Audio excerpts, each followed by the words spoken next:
nome do Senhor. A igreja está feliz pela presença do nosso irmão e assim quer recebê-lo como usam fazer os santos. Se for verdade, diga após mim: seja bem-vindo em nome de Jesus. Seja bem-vindo em nome de Jesus. Seja bem-vindo, volte sempre, tá bom? Fique à vontade, aqui não é outro lugar senão a casa de Deus. Querido, abra sua Bíblia aí comigo em Êxodo, capítulo de número 25. Enquanto você abre aí, eu volto a explicar o que talvez já foi dito aqui pelo irmão Eromilson.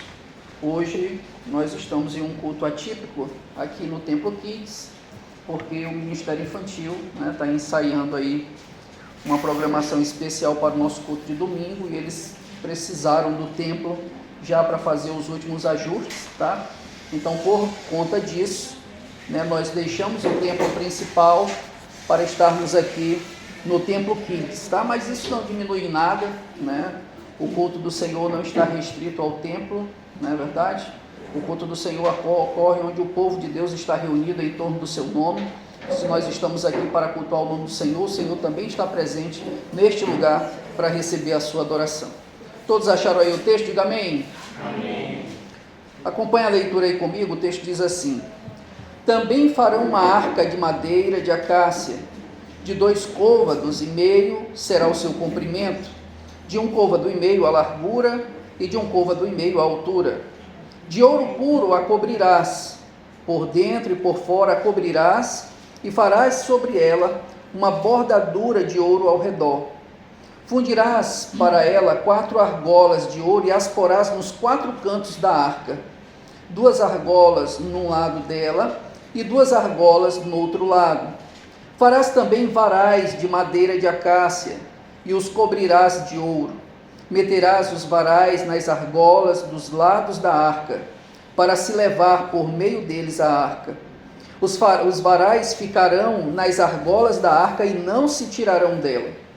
E porás na arca o testemunho que eu te darei.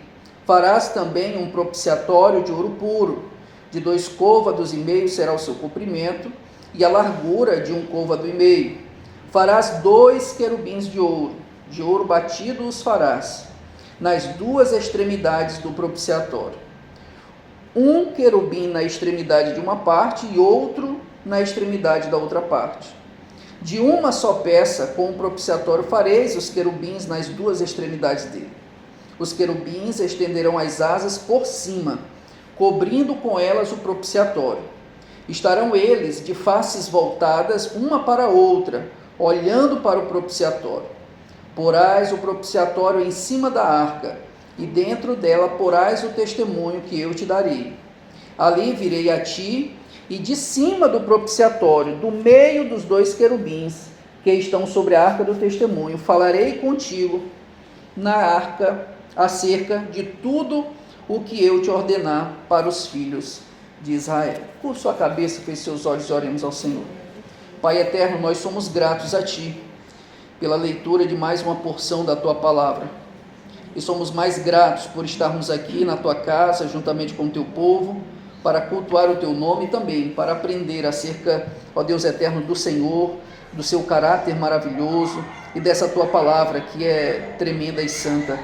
O que Te pedimos nesta noite é graça, Senhor, para que o Senhor nos conduza conforme o Teu querer, e que assim, ó Deus eterno, nós possamos de fato aprender aquilo que o Senhor quer nos dizer. Trata conosco e nos impulsiona a uma vida conforme a Tua vontade. É o que Te pedimos em nome de Jesus. Amém.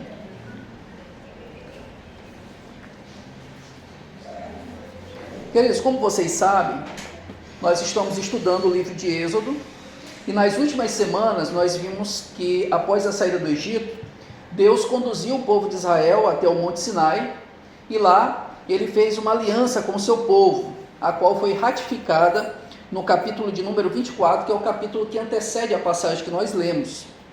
Em seguida, a partir aqui do capítulo 25, nós chegamos então à terceira grande seção do livro de Êxodo. Lembre-se você que nós estamos falando desde o início, que Êxodo ele é dividido em 3 partes, Até o capítulo 15 nós temos ali a redenção, quando o povo de Israel é tirado por uma mão forte, que é a mão do Senhor, ali da terra do Egito. Depois, do capítulo 15 até o capítulo 24, nós temos ali a segunda grande sessão, que trata sobre aliança. Deus conduz o povo pelo deserto até o Monte Sinai, se apresenta diante do povo, fala então a sua lei, e ali eles firmam uma aliança. E a terceira parte, que vai do capítulo 25 até o capítulo 40, nós temos a terceira grande sessão do livro de Êxodo, que trata sobre habitação.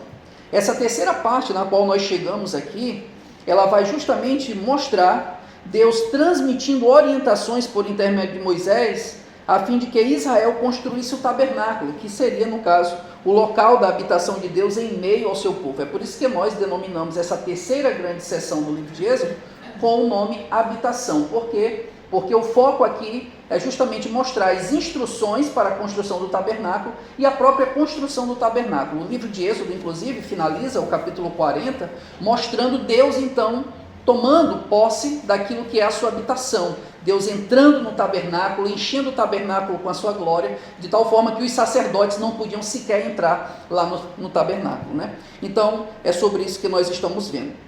Na semana passada, nós vimos aqui, né, as ofertas que foram direcionadas para a construção do tabernáculo. O irmão Sandro esteve aqui na semana passada e tratou do capítulo 25, verso 1 a 9, né, que trata sobre as ofertas para o tabernáculo. Hoje, nós então, dando prosseguimento, nós trataremos sobre a Arca da Aliança, a primeira peça mobiliária, né, do tabernáculo do Senhor. O nosso propósito aqui é duplo, tá? Primeiro é explicar o texto, conforme a gente sempre o faz, versículo a versículo nós vamos ver, né, a explicação do texto, e depois nós vamos extrair alguns princípios para a nossa meditação de fé e prática. Antes de nós irmos para o texto e então explicar o texto, eu preciso fazer primeiro uma espécie de introdução sobre a própria figura do tabernáculo, tá? O que é que eu quero dizer? Perceba bem, durante a história humana, né, o homem ele tem construído coisas notáveis, coisas de fato dignas de admiração. Quando a gente para observar grandes construções espalhadas pelo mundo aí fora, de fato, nós ficamos estarrecidos. Como é que o homem cria coisas tão grandes e maravilhosas assim, né? Por exemplo, quem de nós não ficaria impressionado com a grande muralha da China, que tem cerca de 21 mil quilômetros de extensão? Ou quem de nós não ficaria admirado com as pirâmides de Gizé, lá no Egito, que são algumas das maiores e mais antigas construções do mundo? Quem não ficaria impressionado com o Burj Khalifa, em Dubai, o maior prédio do mundo, com 830 metros de altura, quase 1 quilômetro de altura? Quem não ficaria surpreso com o Canal de Suez no Egito, uma das maiores obras de engenharia do mundo, com 193 quilômetros de extensão? Ou quem não ficaria impressionado com a ponte de Hong Kong, Zuzai, Macau, a maior ponte marítima do mundo, com 55 quilômetros de extensão? Queridos, todas essas construções são de fato notáveis, nos impressionam e mostram em certa medida a importância delas para o mundo moderno, né? Mas, no entanto, eu quero dizer aos irmãos que, embora todas essas construções tenham a sua importância dentro da história, nenhuma obra humana é mais importante do que o tabernáculo de Moisés. Por quê, queridos? Porque o tabernáculo foi a única construção humana desenhada por Deus e construída segundo o seu grande plano. Na verdade, a gente pode dizer que o tabernáculo tanto é uma construção humana, porque foi os homens quem fizeram, como também é uma construção divina, porque foi o próprio Deus quem o arquitetou e quem forneceu toda a planta, toda a engenharia para que aquilo dali fosse construído. Inclusive, os construtores, aqueles homens que foram chamados por Deus para trabalhar, né, com detalhes no tabernáculo, né, como Bezalel e Aholiabe, foram homens cheios do Espírito Santo de Deus, né? Então, a gente percebe a participação divina, não só no planejamento, como também na execução dessa obra. Se você olhar comigo o capítulo 25, no verso 9, que é o verso imediatamente anterior ao texto que nós lemos, o texto vai deixar claro, né, que o povo deveria fazer tudo conforme Deus mostrasse a Moisés, conforme ele vai dizer, o modelo do tabernáculo e de cada utensílio. Isso mostra que o tabernáculo, de fato, foi uma construção, né, planejada, né, pelo próprio Deus, desenhado e planejado pelo próprio Deus. Assim, Deus mostrou a Moisés, tá, os seus planos, né, e aí foi possivelmente uma espécie de planta, né, uma espécie de planta tridimensional, conforme o termo modelo, então aí vai sugerir. O escritor aos Hebreus, inclusive, ele registra a ordem do Senhor. Lá em Hebreus 8,5, o texto vai dizer: vê que faças todas as coisas de acordo com o modelo que te tenho mostrado no monte. Em outras palavras, o autor aos Hebreus, ele parece indicar que Deus possivelmente fez Moisés entrar no tabernáculo celestial e ver exatamente, o que deveria ser feito. Então, você observa que, de fato, tudo isso faz com que o tabernáculo de Moisés seja a construção mais importante de toda a história humana, tá? O tabernáculo, queridos, ele era literalmente uma tenda, tá? Ele era literalmente uma tenda que era usada nas peregrinações. Ele tinha aproximadamente 5 metros de largura, com 15 metros de comprimento, e era cercado por uma cerca alta que demarcava o pátio externo de aproximadamente 900 metros quadrados, tá? Quando você entrava, por exemplo, no pátio externo você encontrava em um primeiro momento, o altar de bronze, que era utilizado para fazer os sacrifícios, e logo em seguida, antes da tenda em si, você tinha ali a pia, que era usado, na verdade uma grande bacia, que era usada para a purificação cerimonial, tá? A tenda em si, que seria o tabernáculo, era dividida em 2 partes, ou em 2 espaços.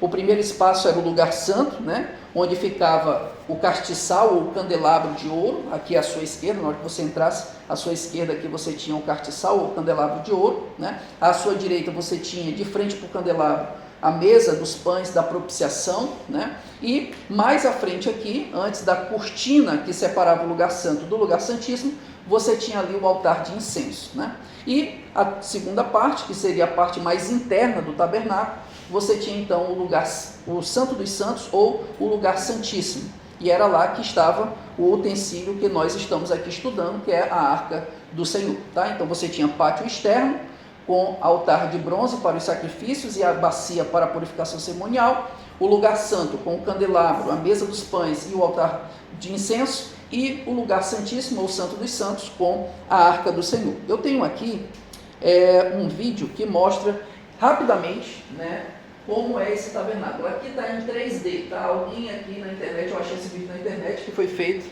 em 3D, mas eu vou compartilhar com vocês, depois do culto, um vídeo da Aline, Israel com a Aline, Ela é uma jovem que ela é de Israel, e ela, no caso, ela mostra um protótipo nas dimensões do próprio tabernáculo, Então, você tem aí no vídeo, essa parte externa, você tem em primeiro lugar o altar de bronze, tá?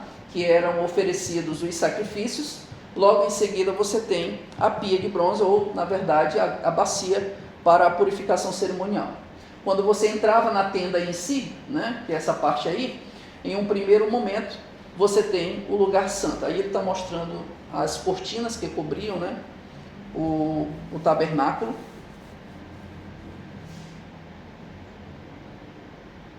E aí você observa como o tabernáculo ele era todo coberto de ouro, Então você tem aqui, do seu lado esquerdo, o candelabro, O candelabro de ouro que iluminava. Aí você imagina como o candelabro iluminava, As luzes do candelabro refletindo nessas peças de ouro, como deveria ser lindo ali dentro, De frente você tinha a mesa da propiciação e então o altar do incenso, que ficava, digamos assim, no limite com a cortina que separava o lugar santíssimo. E aqui, dentro do lugar santíssimo, o Santo dos Santos, a Arca da Aliança. A arca, essa parte de baixo, aqui em cima você tem a coberta dela, E então, dentro da Arca da Aliança, você tinha as tábuas do testemunho, que eram os 10 mandamentos, mais uma porção do maná, e mais a vara de Arão que floresceu, conforme nós veremos, tá? Então, o santuário era basicamente isso. O significado geral, queridos, do tabernáculo era bastante óbvio, tá? O que o tabernáculo ensinava ao povo? O tabernáculo mostrava que Deus estava vindo para viver com o seu povo e para guiá-lo em direção à terra prometida, Se você olhar o verso de número 8 aí do capítulo 25, o texto vai dizer: e farão um santuário para mim, e eu habitarei no meio deles. Então esse era o propósito, E isso cumpria a promessa da aliança, na qual Deus declarava, declarara que estaria com o seu povo e que seria o seu próprio Deus, Então, desta forma, o tabernáculo representava visivelmente, né, a presença de Deus no centro da sua comunidade. E assim mostrava que o relacionamento entre Deus e o homem, que outrora foi perdido lá no Éden, agora estava de fato completamente restaurado. Tá? Esse é o significado. Agora, enquanto Israel encontrava-se com Deus no tabernáculo, a pergunta que fica para nós nos dias de hoje é a seguinte: como nós podemos nos conectar com Deus e ter acesso a Ele? E a resposta para isso, queridos, é uma só: Jesus Cristo. Tá? Jesus Cristo é aquele por meio de quem nós temos acesso e conexão a Deus. Foi nele que Deus decidiu habitar, e esse é o propósito da sua encarnação. Lá em João, capítulo de número 1, verso 14, parte A, o texto vai dizer: e o verbo se fez carne e habitou entre nós. É interessante porque esse termo, habitou, isso está no português, é claro, mas no original grego, o termo ali é literalmente tabernaculou. Ou seja, e o verbo se fez carne e tabernaculou entre nós. É isso que o texto está literalmente dizendo. E com isso, obviamente, João então estabelece uma espécie de vínculo explícito entre o tabernáculo de Moisés e a pessoa de nosso Senhor Jesus Cristo, mostrando que o tabernáculo era apenas uma sombra e símbolo daquilo que seria o perfeito, que é Cristo Jesus de Nazaré. Ele sim, Jesus, é o verdadeiro tabernáculo de Deus, tabernáculo da habitação desse Deus que é poderoso, entende? E aí a gente consegue então fazer vários, digamos assim, paralelos entre o tabernáculo e Jesus. Você vai perceber no decorrer dos estudos sobre o tabernáculo que cada item do tabernáculo apontam para a pessoa maravilhosa de Jesus Cristo, entende? E cada uma dessas figuras traz um caráter da obra de Jesus, e nós estudaremos isso com o passar do tempo. Os irmãos entenderam até aqui? Amém? A explicação do texto então, vamos lá. O texto ele começa dizendo aí na parte A do verso 10, né? Também farão uma arca de madeira. Madeira de quê? De acácia, né? E a primeira pergunta que fica é a seguinte: por que primeiro a arca? Por que o Senhor começou a passar instruções ao povo, começando pela arca? A resposta, queridos, para isso é que a arca era a coisa mais importante em todo o tabernáculo. E por que a arca era a coisa mais importante? Porque ela era o símbolo máximo da presença de Deus, tá? No meio do seu povo. Era na arca que o Senhor decidiu residir no meio do seu povo, né? Nós vamos observar que a presença de Deus residia ali, no meio daqueles querubins, ali na tampa, né, da Arca da Aliança. Tá? Em seguida, o texto vai continuar então, na parte B do verso 10, e Deus vai trazer, né, algumas especificações técnicas para a construção da arca. Veja aí comigo a parte B do verso 10. Né? De 2 côvados e meio será o seu comprimento, de 1 côvado e meio a largura, e de 1 côvado e meio a altura. De ouro puro a cobrirás, por dentro e por fora a cobrirás, e farás sobre ela uma bordadura de ouro ao redor. Fundirás para ela 4 argolas de ouro e as porás nos 4 cantos da arca, 2 argolas num lado dela e 2 argolas no outro lado. Farás também varais de madeira de acácia e os cobrirás de ouro. Meterás os varais nas argolas aos lados da arca, para se levar por meio deles a arca. Os varais ficarão nas argolas da arca e não se tirarão dela. O que nós temos aqui, em outras palavras, são justamente as especificações técnicas fornecidas pelo próprio Deus sobre a forma como o povo de Israel deveria construir essa arca. Perceba que o Senhor ele dita exatamente como o objeto ele deve ser construído. Aqui nós temos algumas informações interessantes, tá? Em primeiro lugar, você deve entender que a Arca da Aliança, aqui no caso, não guarda nenhuma relação, tá, com a Arca de Noé, lá em Gênesis capítulo 6, e nem com aquela pequena arca ou cesto em que Moisés foi colocado ali no rio, né, no Nilo, né, conforme Êxodo capítulo de número 2. Tá? A arca aqui não tem nada a ver nem com uma nem com outra. Né? Na verdade, a arca aqui é simplesmente uma caixa de madeira, e ela era uma caixa de madeira simples, né, que media, conforme o próprio texto aí vai dizer, 2 côvados e meio de comprimento, 1 côvado e meio a largura e 1 côvado e meio a altura, né, conforme o verso 10, parte B.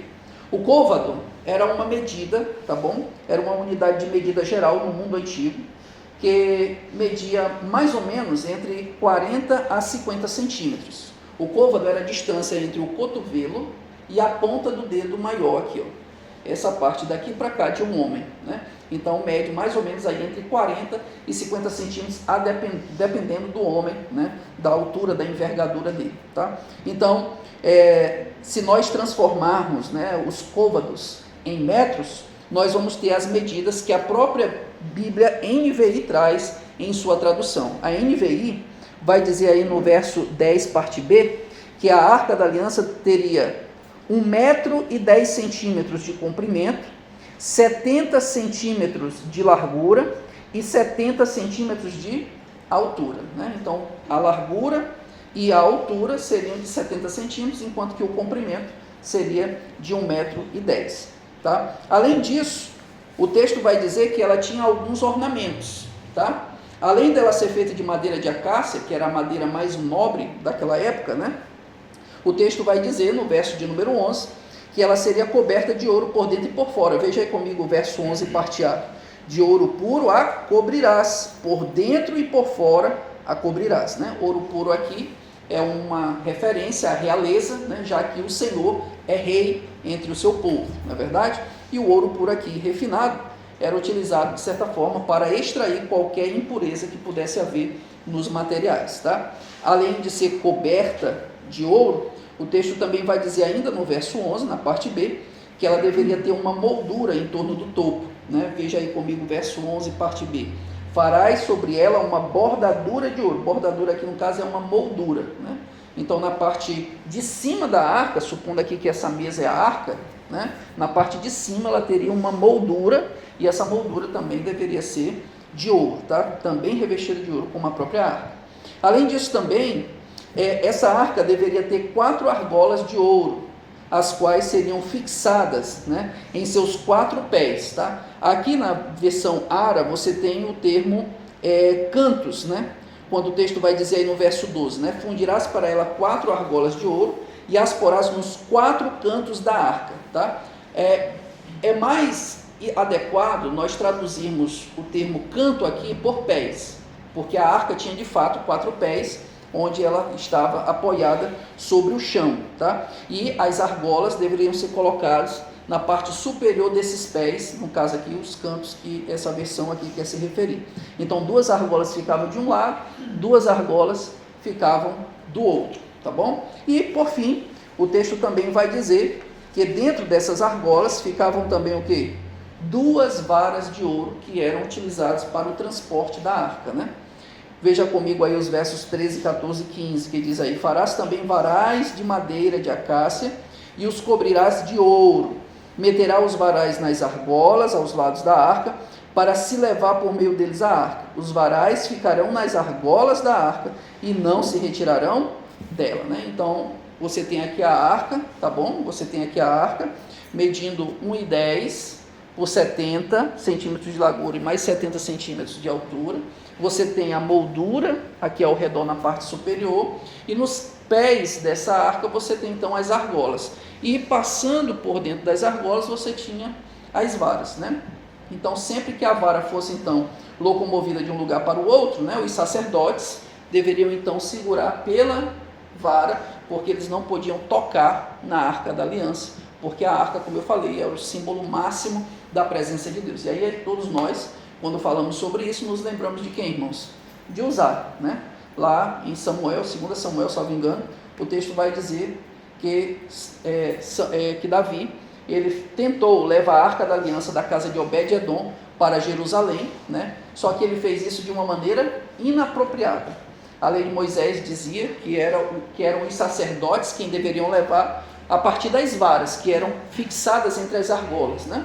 Mas o texto lá vai dizer que Davi, ele pegou carroças de bois, colocou a arca sobre as carroças de boi, que não tinha nada a ver com, não tinha nenhuma relação com a forma como Deus então disse que ela deveria ser transportada, né? E então, no meio do caminho, esses bois andando tropeçaram, de forma que a carroça tombou e a arca foi caindo. Quando a arca foi caindo, Uzá então, cheio de boas intenções, né, tocou na arca para impedir que a arca caísse no chão. E quando ele tocou na arca, o Senhor fulminou a vida de Uzá, né? Obviamente isso aconteceu porque eles não atentaram para a lei do Senhor, né? E o Senhor já tinha estabelecido que qualquer que tocasse na arca deveria então morrer, né? Então isso nada mais é do que o próprio juízo de Deus, né? Os irmãos entenderam até aí? Amém? Muito bem, o texto vai continuar no verso 16 e vai trazer aí o conteúdo da arca, né? O Senhor também indicou aquilo que na arca deveria conter, né? O texto fala aí: e porás na arca o testemunho que eu te darei, tá? O termo testemunho aí, tá, queridos, é uma referência às tábuas da lei, ou na verdade aos 10 mandamentos que foram escritos, né, pelo próprio dedo de Deus em 2 tábuas de pedra, né? Foram escritos obviamente em 2 tábuas de pedra, porque a intenção era que aquilo dali, que aqueles mandamentos fossem perpétuos, né? Ou seja, fossem eternos, né? Então, eram os 10 mandamentos que deveriam estar dentro da arca, até esse momento, porque a gente sabe que mais tarde, outros 2 elementos estarão dentro da arca, que são quais? O maná, né? O Senhor mandou recolher uma porção do maná para colocar dentro da arca, para que servisse de testemunho às futuras gerações, né? E também a vara de Arão que floresceu, que também serviria de testemunho quanto à escolha da família sacerdotal no meio do povo, né? Depois que a família de Arão foi questionada sobre a questão do sacerdócio, né? O Senhor fez uma prova, escolheu a família de Arão, e o símbolo dessa escolha foi justamente a vara que floresceu, né? Enquanto a vara de Arão floresce, a vara dos demais líderes não floresce, e aquela vara que floresceu foi colocada também na Arca da Aliança, junto com o maná e as tábuas da lei, tá bom? Muito bem, seguindo o texto, temos também aí a indicação da tampa da arca, que também é chamada de propiciatório. Aqui é um conceito interessante que vai entrar, eu vou já explicar o que é esse conceito aqui, que é o propiciação. Esse termo é muito importante, tá?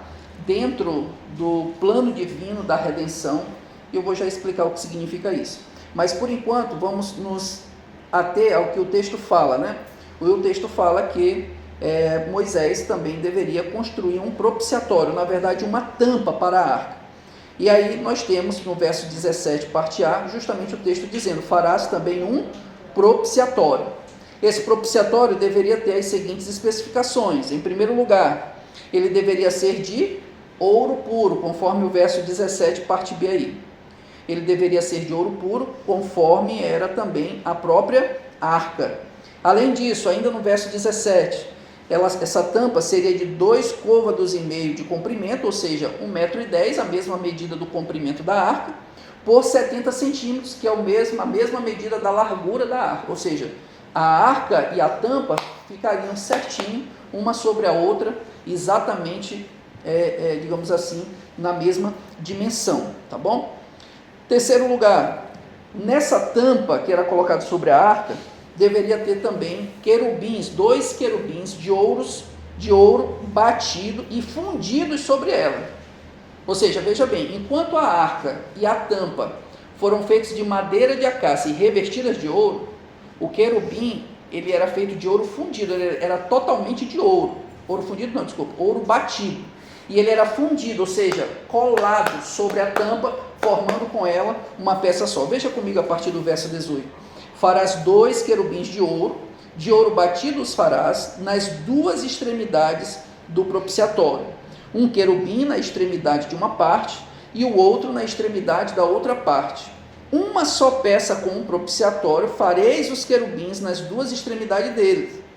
Os querubins estenderão as asas por cima, cobrindo com elas o propiciatório.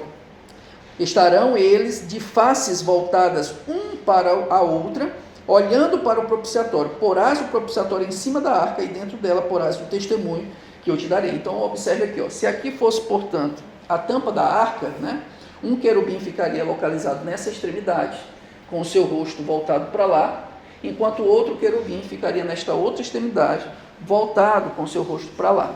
E os 2 estariam com as suas asas estendidas, né, em direção uma à outra, juntando aqui 2 asas desse lado, 2 asas desse outro lado, né?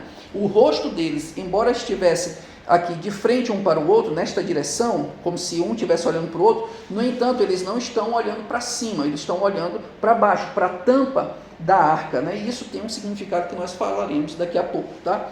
Os querubins, queridos, são seres poderosos que guardam a presença de Deus, né? E isso já foi indicado lá em Gênesis capítulo 3, verso 24, quando o texto vai dizer que o Senhor colocou querubins e espadas flamejantes que guardavam o caminho até a árvore da vida, né? Portanto, então, os querubins, eles estão relacionados com a guarda da presença de Deus. Eles olhavam para baixo, né, digamos assim, para a tampa, né? Eles faziam isso daqui olhando para a tampa e não para cima, olhando para a tampa, justamente por dois motivos. Primeiro, para prestar reverência a Deus, como quem estivesse se humilhando diante da presença do Senhor, e também para esconder os seus próprios rostos, né? Rostos, eu não sei como é que você fala, eu acho que é rostos. Os seus próprios rostos da glória de Deus, né? Já que Deus iria habitar exatamente aqui, ó, no meio deles aqui, ó. Eles estavam com as suas asas voltadas para cá e bem aqui entre as asas havia um espaço. É nesse espaço que o Senhor então reside. A sua glória, né, encheu o templo a partir desse ponto, né? E a glória do Senhor é tão grande, mas tão grande, que até os querubins, que são seres extremamente santos, não suportam a glória de Deus. É por isso que o Senhor vai dizer que ninguém pode ver a glória de Deus e ainda assim permanecer vivo, né? E nós temos isso tanto com relação aos querubins, como Isaías vai dizer que algo semelhante há também com os serafins, né?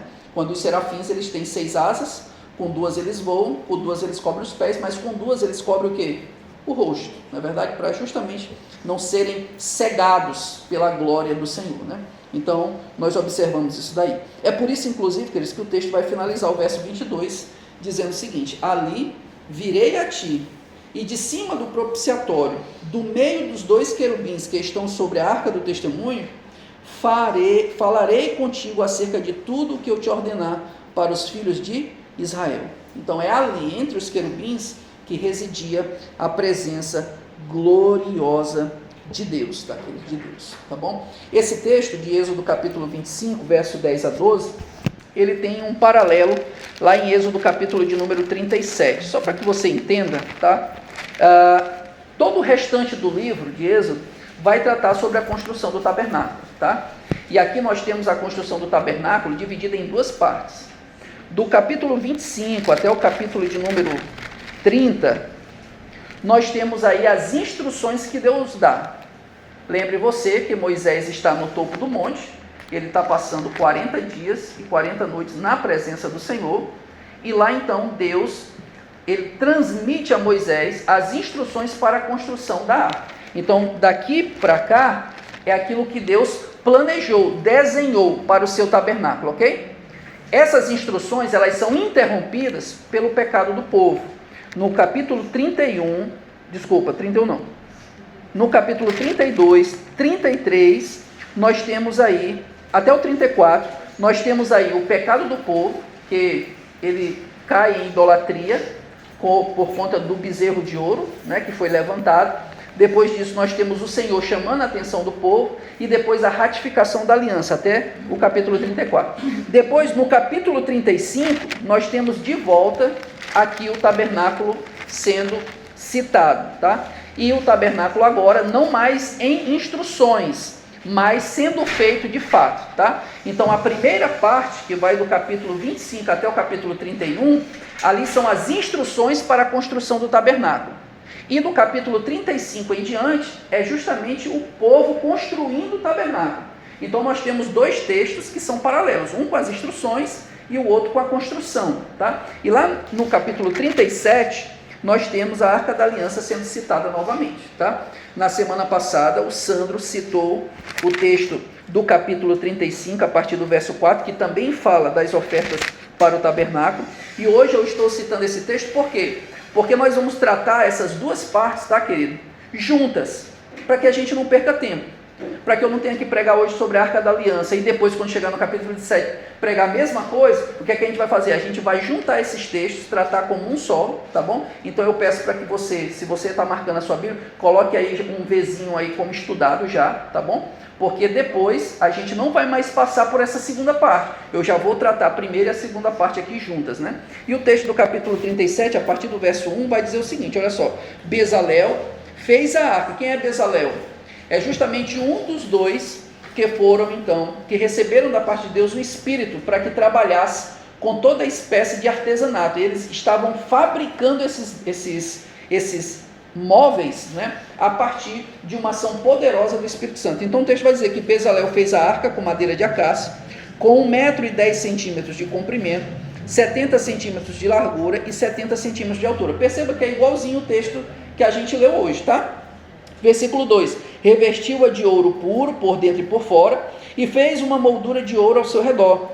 Fundiu 4 argolas de ouro para ela, prendendo-as aos seus 4 pés, com 2 argolas de um lado e 2 do outro. Depois fez as varas de madeira de acácia, revestiu-as de ouro e colocou-as nas argolas laterais da arca para que pudessem ser carregadas. Fez a tampa de ouro puro com 1,10 m de comprimento por 70 centímetros de largura. Fez também 2 querubins de ouro batido nas extremidades da tampa. Fez ainda um querubim numa extremidade e o segundo na outra, formando uma só peça com a tampa. Os querubins tinham as asas estendidas para cima, cobrindo com elas a tampa, estavam de frente um para o outro, com o rosto voltado para a tampa. Então perceba que o texto que está aqui no capítulo 37, versículos 1 a 9, é exatamente igual ao que a gente estudou hoje, do capítulo 25, versos 10 a 22. O capítulo 25, 10 a 22, traz até mais informações, tá? Então esses dois textos a gente está trabalhando de maneira conjunta, e assim vai funcionar também para os demais móveis do tabernáculo, tá bom? Alguém tem um horário aí, por favor?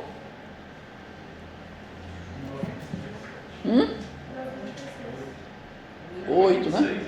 8:36. Porque senão eu já passei demais do horário, né? Vamos então para a aplicação do texto, queridos. Tá? Primeiro a gente fez considerações acerca do tabernáculo como um todo, depois a gente explicou o texto sobre a Arca da Aliança, e agora o que talvez interesse mais para a gente é a aplicação do texto. O que é que Moisés queria nos ensinar aqui? Né? O que é que Moisés queria ensinar primeiramente para a geração de israelitas que saiu com eles ali do Egito, e o que isso tem a ver conosco nos dias de hoje? Eu creio que a gente pode tirar 2 lições aqui desse texto. Tá? Em primeiro lugar, queridos, Moisés ele nos mostra que a presença de Deus em meio ao seu povo é um dos temas principais das Sagradas Escrituras. Sempre foi do interesse de Deus habitar no meio do seu povo. Isso nos mostra que Deus ele é não somente transcendente, ou seja, ele não somente excede o limite da nossa capacidade de entendimento, como ele também é imanente, ele se faz compreender, inclusive a ponto de até mesmo habitar no meio do seu povo. E de fato, queridos, a presença de Deus, ela é um dos elementos integradores que une os 66 livros da Bíblia Sagrada. Se você observar, essa presença de Deus, ela foi primeiramente estabelecida onde? Na criação. Depois, ela foi perdida no Éden por ocasião da queda. Depois, ela é restaurada no tabernáculo de Moisés. Depois, ela é confirmada no templo de Salomão. Depois, ela é cumprida em Cristo. Depois, ela é expandida na igreja. E por fim, ela é consumada nos novos céus e na nova terra, conforme Apocalipse, capítulo de número 21. Você percebe, portanto, que a presença de Deus, ela é notória. A presença de Deus é, digamos, um fio condutor que une os 66 livros da Bíblia Sagrada e que faz com que esses 66 livros tenham uma mensagem apenas, que é a presença de Deus no meio do seu povo. E essa é a tônica da vida cristã. Quando a gente olha, por exemplo, lá em Efésios, veja aí comigo, por favor, Efésios, capítulo de número 2, o que nós temos aqui é Paulo justamente falando acerca da presença de Deus e do acesso a essa presença, né, em Cristo Jesus. No capítulo de número 2, verso de número 11, ele vai dizer o seguinte: portanto, lembrem-se de que anteriormente vocês eram gentios por nascimento e chamados incircuncisão pelos que se chamam circuncisão, feita no corpo, por mãos humanas, e que naquela época vocês estavam sem Cristo, separados da comunidade de Israel, sendo estrangeiros quanto às alianças da promessa, sem esperança e sem Deus no mundo. Perceba aqui que Paulo primeiro traça uma visão geral de todos os gentios. Paulo diz: olha, vocês não faziam parte do povo de Deus, vocês não tinham acesso à presença de Deus, vocês andavam desgarrados, alienados da presença do Senhor. Mas então Paulo vai falar a partir do verso de número 13, perceba a conjunção mais aí, ó. Mas agora, em Cristo Jesus, o que? Vocês que antes estavam longe, foram aproximados mediante o sangue de Cristo. E ele continua: pois ele é a nossa paz, o qual de ambos, ou seja, de judeus e gentios, fez um e destruiu a barreira, o muro de inimizade, anulando em seu corpo a lei dos mandamentos expressa em ordenanças. O objetivo dele era criar em si mesmo, dos dois, judeus e gentios, um novo homem, fazendo a paz e reconciliar com Deus os dois em um corpo por meio da cruz, pela qual ele destruiu a inimizade.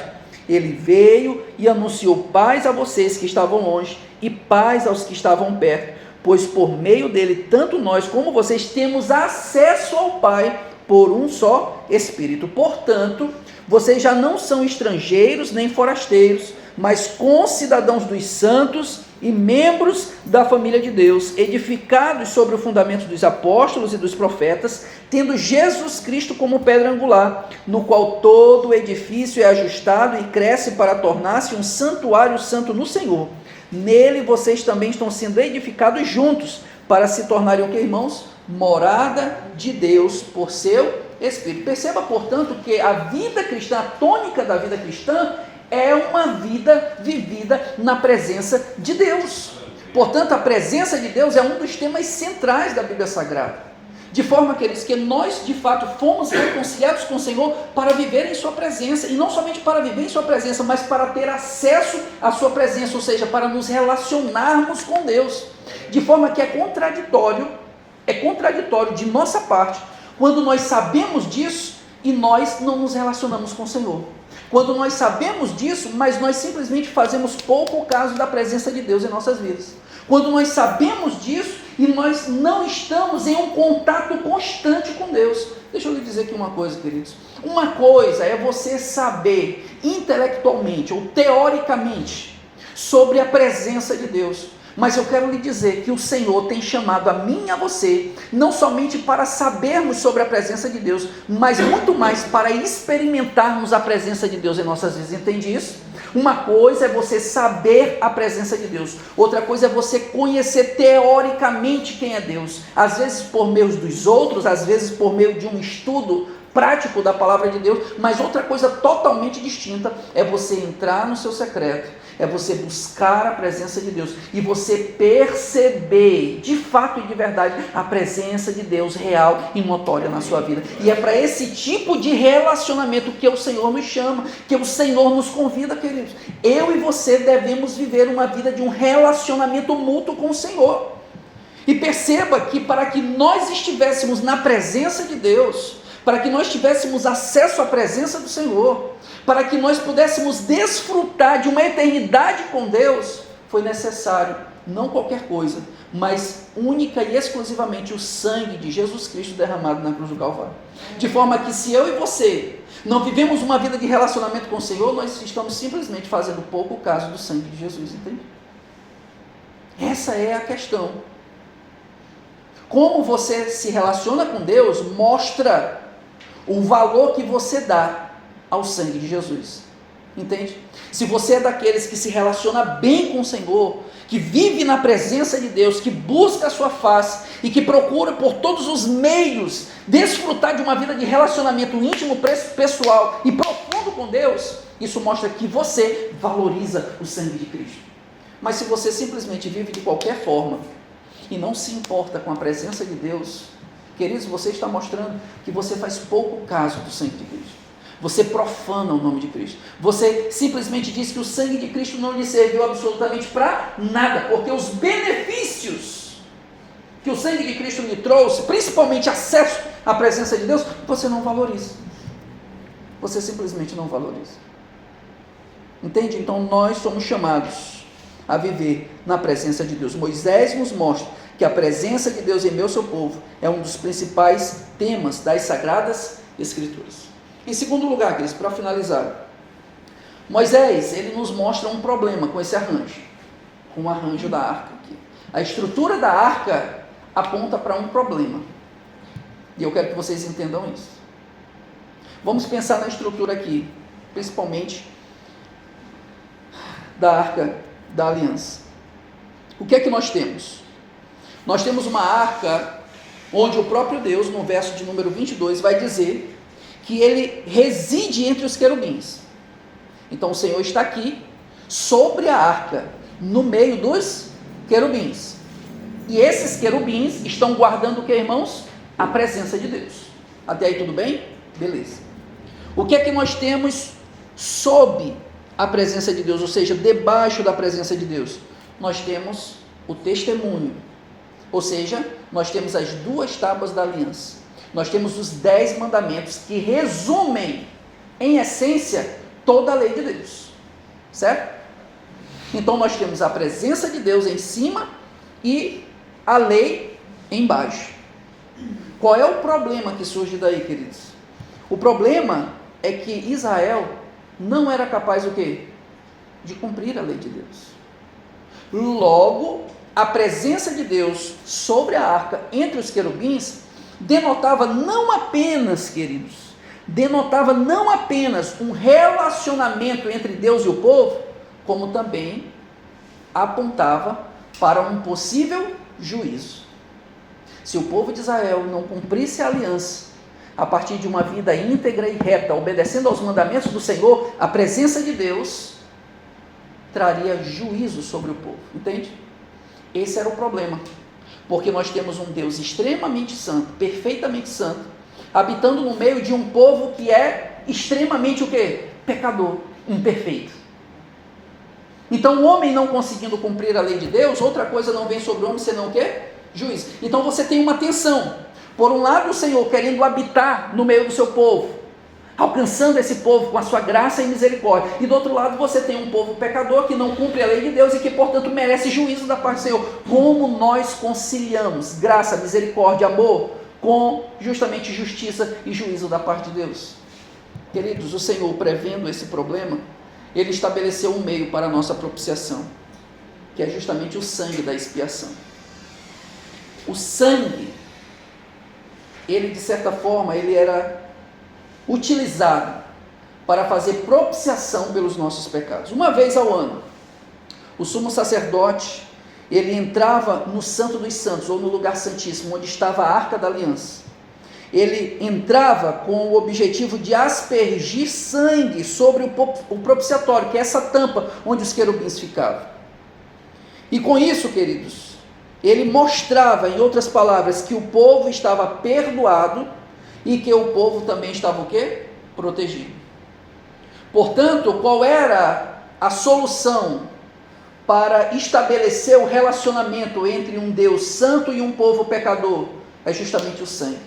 Por isso que a palavra de Deus vai dizer que sem sangue não há o quê? Remissão de pecados. O sangue, portanto, que era derramado sobre a tampa da Arca da Aliança, sobre o propiciatório, essa tampa era chamada de propiciatório por causa disso, tá? Esse sangue mostrava que o povo de Deus estava com os seus pecados perdoados e, portanto, estava protegido do juízo divino. O que é interessante, queridos, é que entre Deus e a lei estava justamente o sangue. E esse sangue apontava para quem, queridos? Para Jesus Cristo de Nazaré, porque ele sim foi dado em nosso favor. Esse termo propiciação, no grego, ele aponta para algo interessante. No mundo antigo, os pagãos, eles falavam da propiciação como uma forma de apaziguar a ira dos deuses.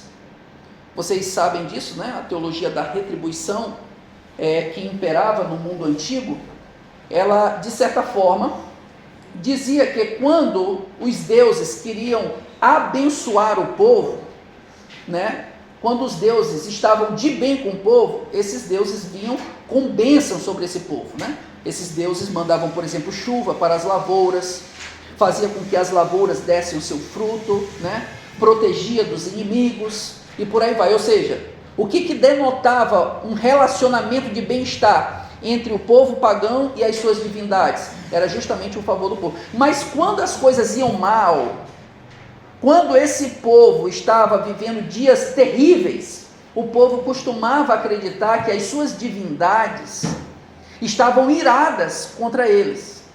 E então eles procuravam um meio de apaziguar a ira dessas divindades. E eles faziam isso como? Oferecendo sacrifícios. Sejam de animais, sejam de pessoas. Haviam determinadas nações pagãs que ofereciam inclusive seus próprios filhos em sacrifício a essas divindades, para tentar apaziguar a ira do Senhor, né? Hoje mesmo estava passando um filme, e eu olhei rapidamente o filme, que eu não assisti, mas eu vi que era Fúria de Titãs, que fala sobre Perseu, né? Filho de Zeus, né? E na cultura, dentro do filme, na verdade, dentro da trama, as divindades ficam iradas contra o povo, e uma das formas que o povo tem para apaziguar a ira dessas divindades é oferecendo a princesa como sacrifício. O próprio Hades aparece ao povo e diz que se o povo não sacrificar a própria princesa, a ira dele não é apaziguada. Então é essa a ideia. Propiciação tem a ver com a ideia de apaziguar a ira. É como se o Deus estivesse irado, né? E alguém chegasse e cobrisse aquela ira dele através de um ato propiciatório, que seria, no caso, o sacrifício. O que é interessante é que a Bíblia Sagrada vai dizer, queridos, que diferentemente da cultura pagã, não somos nós quem apaziguamos a ira de Deus. No paganismo, é o povo que tem, digamos assim, essa pretensão de apaziguar a ira das divindades. Mas na Bíblia Sagrada, veja comigo Romanos, capítulo de número 3. Não fomos nós quem oferecemos um sacrifício de propiciação, mas na verdade foi o próprio Deus que ofereceu um sacrifício de propiciação a si mesmo, para que os nossos pecados pudessem ser o quê? Perdoados. Veja comigo o que Paulo vai dizer em Romanos capítulo 3, a partir do verso 21.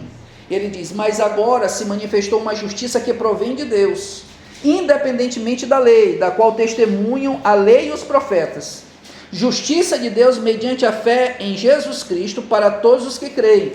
Não há distinção, pois todos pecaram e destituídos estão da glória de Deus. Então ele vai dizer o seguinte: sendo justificados gratuitamente por sua graça, por meio da redenção que há em Cristo Jesus. E verso 25 então vai fechar e dizer o quê? Deus o ofereceu como sacrifício para propiciação mediante a fé, pelo seu sangue, demonstrando a sua justiça. Então, não fomos nós que pelos nossos próprios méritos oferecemos ao Senhor um sacrifício que pudesse apaziguar a ira dele contra os nossos pecados. Na verdade, foi o próprio Deus que enviou o seu Filho como um sacrifício para a propiciação pelos nossos pecados, entende? E o Novo Testamento vai dizer justamente isso. A Arca da Aliança, com a sua tampa, o seu propiciatório, apontam para essa obra de Jesus. Porque Jesus sim foi oferecido como propiciação em nosso favor. Hebreus, o Novo Testamento vai dizer, inclusive em Hebreus capítulo 2, verso 17, que Jesus veio para fazer propiciação pelos nossos pecados. Lá em 1 João capítulo 4, verso 10, o texto vai dizer: nisto consiste o amor, não em que nós tenhamos amado a Deus, mas que Ele nos amou e enviou o seu Filho como propiciação pelos nossos pecados. E tudo isso, queridos, resultado de quê? Do próprio amor divino. Eu e você somos alvo desse amor maravilhoso, porque João 3,16, conforme vocês bem conhecem, vai dizer que Deus amou o mundo de tal maneira que deu o seu único Filho, para que todo aquele que nele crê não pereça, mas tenha o quê? A vida eterna, né? E que amor maravilhoso é esse, queridos? Um amor que não levou em conta os nossos pecados, muito embora fossem ilimitados, muito embora fossem infinitos, muito embora fossem extremamente nocivos e ofensivos ao caráter de Deus, né? Mas ainda assim o Senhor olhou para mim, olhou para você e nos amou de tal maneira que Ele deu o seu único Filho, para que nós então pudéssemos ter vida eterna em Cristo Jesus. Que amor maravilhoso é esse, né, queridos? E é sobre isso que trata então a passagem. Que Deus em Cristo nos abençoe. E o que eu peço para que você continue firme e forte nos propósitos do nosso estudo, tá? Na semana que vem nós vamos continuar com mais um móvel, mais um utensílio, né? Mais um item imobiliário do tabernáculo, e eu convido você a continuar esse estudo juntamente conosco, tá bom? Que Deus em Cristo nos abençoe e nos guarde em seu eterno amor. Curva sua cabeça, feche seus olhos e oremos a Deus. Pai eterno, nós somos gratos a Ti, porque o Senhor nesta noite, Pai, nos ensinou mais uma porção acerca da Tua palavra. Temos aprendido acerca do tabernáculo, que é, ó Deus eterno, uma sombra daquilo que Cristo é, de forma perfeita e plena. é justamente a habitação de Deus no meio do seu povo. E somos gratos, Senhor, porque estudamos hoje de uma maneira mais específica sobre a Arca da Aliança, símbolo máximo da presença de Deus. E este símbolo também apontando para a obra vicária de Cristo Jesus, pois foi na cruz do Calvário que, uma vez tendo depositado a nossa fé em Cristo, nós fomos alcançados com a Tua graça, e assim foi feito propiciação pelos nossos pecados, ó Pai. Somos gratos porque o Senhor, não levando em conta os nossos pecados, a nossa ignorância, o Senhor nos alcançou com seu eterno amor. E esse amor, ó Deus eterno, teu amor leal, nos faz agora viver em tua presença. O que te pedimos é que o Senhor, portanto, nos impulsione, Senhor, a uma vida prática de relacionamento com o Senhor. Que possamos de fato desfrutar de uma vida de intimidade, de profundeza, Senhor, diante da tua presença gloriosa. E que assim nós possamos valorizar o sangue de Cristo, vivendo, Pai, em tua presença e se relacionando diariamente contigo. Abençoa o teu povo, Pai. Sê conosco para o louvor da tua glória. É isso que nós te pedimos e por fé te agradecemos. Amém. Eles vamos louvar a Deus com mais um hino, para que nós possamos